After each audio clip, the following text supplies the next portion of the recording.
gini mas, sepemahaman saya, tidak ada, jangan membayangkan bersatu itu kemudian hilang duanya. Gini, dua hal bersatu terus jadi satu, duanya hilang. Anda rabi, kawin, perjanjian itu bersatu, tapi apa hilang dua-duanya? Apa dua-duanya selalu setuju?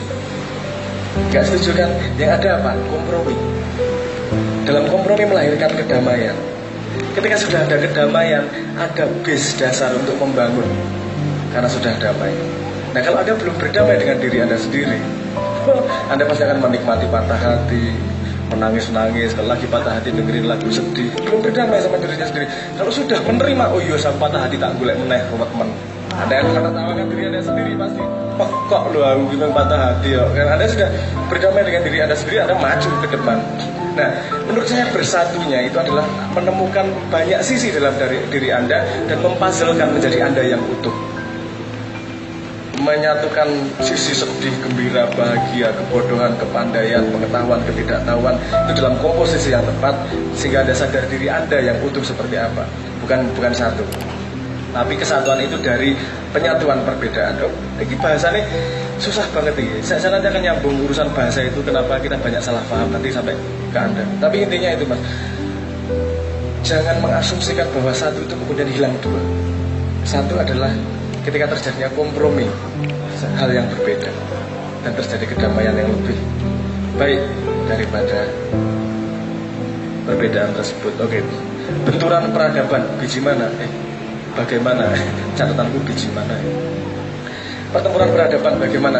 Dari dulu sampai sekarang terjadi pertempuran peradaban mas, nggak usah didramatisir. Kalau orang yang ini listrik ini juga datang bukan dari peradaban kita. Raging, sound segala macam, kita terpengaruh dengan film-film Avengers. Siapa yang belum nonton Thanos? Itu juga pergeseran peradaban. Semua peradaban dalam segala jenis itu selalu bertarung di dunia. Dan pertarungannya jangan membayangkan seperti pertarungan perang bubat, tembak-tembakan, bacok-bacokan. Itu sama sekali peperangan yang berbeda. Pada keadaan peradaban budaya, pertarungannya adalah influence, adalah pengaruh. Kita kalau mendefinisikan antara perang Islam sama Kristen, Anda tidak tahu bahwa yang Anda pakai ini semua adalah produk peradaban yang berbeda budayanya. Itu juga pertarungan loh mas, jangan dilupakan loh. Jangan sampai kita ditutup kacamata muda sampai lupa melihat yang lebih besar. Tapi kadang-kadang gini, itu bukan urusan kalah menang. Kadang-kadang itu urusan pragmatik di mana lebih efisien pakai celana kok. Oke, kita ambil gagasan itu, kita kembangkan lagi. Kalau mau ngomong Indonesia sing asli apa sih? Baju koko. Itu adopsi dari Cina juga. Ya kan? Apa yang Anda anggap asli asli dari Indonesia tanpa ada pengaruh dari luar? Santri dari asal kata sastri, artinya adalah pelaku sastra. Dia tidak hanya menemukan kebenaran, sudah sampai pada keindahan. Tapi itu kita adopsi karena gagasannya memang menumbuhkan manusia. Ketika ketika lapangan kita masih bertarung pada perbedaan aku dan kamu pada urusan yang elemental, terjadinya adalah permusuhan. Kalau kita melihat pada panggung pertumbuhan manusia, kita benar-benar bisa menjadi generasi pembaharu. Bukan generasi penerus, bukan generasi pendobrak. Generasi pendobrak adalah menghilangkan yang kemarin, mengganti dengan baru sama sekali. Generasi penerus adalah meneruskan apapun yang terjadi kemarin. Generasi pembaru adalah yang bisa memilih yang baik diteruskan, yang buruk ditinggalkan. Tantangannya untuk anak muda, bisa nggak menjadi generasi pembaru? Soal pertarungan itu santai mas. Kalau Anda tidak masalah, kalau ada masalah yang Anda tidak bisa pecahkan, Anda jangan merasa sedih tidak bisa memecahkan, karena memang bukan kapasitas Anda.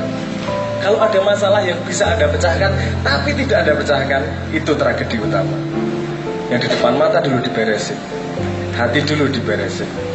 Jangan patah hati karena jangan putus asa karena belum dapat pacar. Itu dulu diberesin terus. Setelah itu baru kita ngomong politik Indonesia. Semua bisa golek bojomu mete politik Indonesia. Benturan peradaban terus omong tok gak action. Dan tadi ngomong tentang betapa kita banyaknya salah paham mas.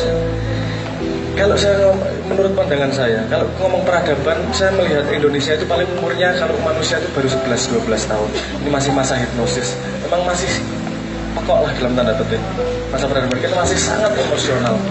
Kita jarak antara makna dengan simbol aja masih belum sadar. Semua kata-kata itu adalah simbol. Dan yang kita klaim sebagai kebenaran semua berasal dari kata-kata, bukan dari hakikatnya. Tidak berat-berat, contohnya gini aja lah. Semua Anda pasti sudah familiar dengan komputer. Berapa jumlah warna yang bisa dihasilkan oleh komputer? RGB, berapa jumlah warnanya? 16 bit RGB. 1 juta lebih, bisa 16 juta. Berapa ya? Coba desainer grafis ini. 1 juta lebih jumlah warna itu yang bisa dihasilkan. Tapi berapa kosakata kita tentang warna? Magiku Hibiniu harus ngadopsi fusia, harus ngadopsi segala macam. Itu nggak cukup untuk menerjemahkan fakta yang 16, yang 1 juta lebih itu. Jadi ada jarak antara makna dan simbolisme kata tersebut. Itu tidak kita sadari sehari-hari. Jadi kalau kita ngomong ini yang benar, arti di kepala dia belum tentu sama arti di kepala saya. Itu sudah direaksikan menjadi reaksi keras. Oh, dan setahu saya gurunya Rumi, guru dan sahabatnya Rumi juga pernah mengeluarkan kalimat itu. Hampir semua masalah di dunia ini datang karena kesalahpahaman itu tadi. Karena limitasi bahasa itu bisa menerjemahkan sebuah makna. Kalau kita sudah punya jarak antara makna dan dan simbol, kita akan lebih nyaman lah menghadapi segala sesuatu. Kenapa? Karena belum tentu loh artinya seperti yang saya bayangkan. Kalau misalnya contoh gini, jancuk. Kalau ada konteksnya bisa tertawa. Kalau dipotong di YouTube jancok kok bisa berbahaya. Kenapa? Karena kita tidak tahu maknanya, kita hanya tahu simbolnya tersebut.